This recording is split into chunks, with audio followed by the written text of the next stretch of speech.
Masterclass Leadership, l'art de la valorisation. Seulement 26%. C'est le nombre des employés qui se sentent valorisés en entreprise selon une enquête menée par Tiny Pulse. C'est peu et c'est un fléau, car le manque de valorisation a plusieurs inconvénients. Les études l'ont démontré, c'est tout d'abord le premier facteur de démotivation, avant même la rémunération.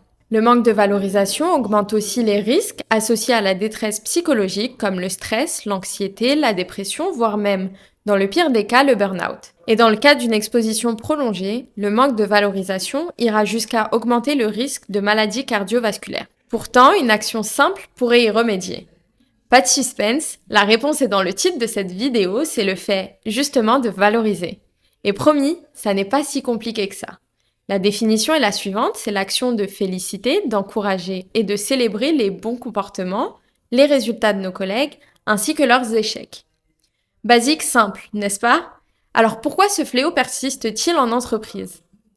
Il y a une citation de Voltaire que j'apprécie beaucoup qui dit « Dans une avalanche, aucun flocon ne se sent responsable ». Aujourd'hui, refaisons de la valorisation dans le milieu professionnel une responsabilité partagée. Le collectif entier est garant de la valorisation. Ça ne doit pas venir des décideurs seulement, des managers ou de supérieurs hiérarchiques.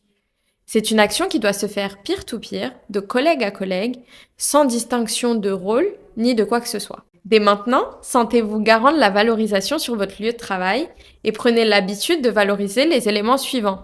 Les comportements, valoriser la personne selon les contributions et impacts qu'elle apporte, alignés avec vos valeurs. Les actions et résultats ensuite. Félicitez les succès et les échecs de vos collègues, encouragez les gestes du quotidien et les réalisations qui contribuent à l'équipe et à la promesse de votre entreprise.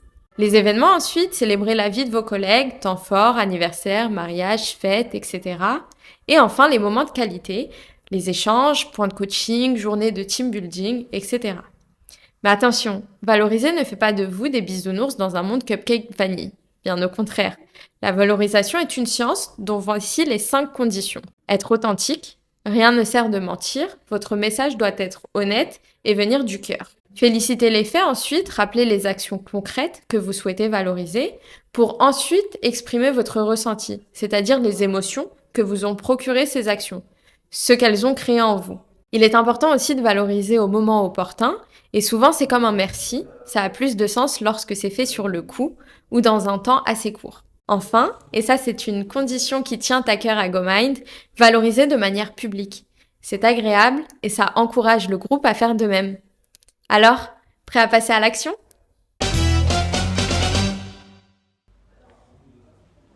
Oui, elle va vite.